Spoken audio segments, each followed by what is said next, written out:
Für mich ist Gemeinschaft am Ordensleben besonders ein Zeichen von der bedingungslosen Liebe von Gott zu uns Menschen.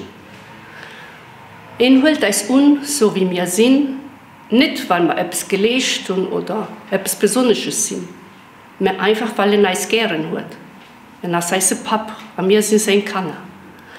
Das kann ich an meiner Gemeinschaft den anderen Schwestern noch mitgehen, an sie unholen als meine Geschwister, als Kado, wie Franziskus gesagt hat, den Herr hat mir Brüder geschenkt. Und auch wenn das Geschenk ein bisschen komisch verpackt ist, kann ich es aber unholen, und zusammen können wir den anderen bereichern. Und wir den Weg gehen am Gebet, am Glauben, dass ihnen mit uns geht. Und das kann ganz beglückend sein.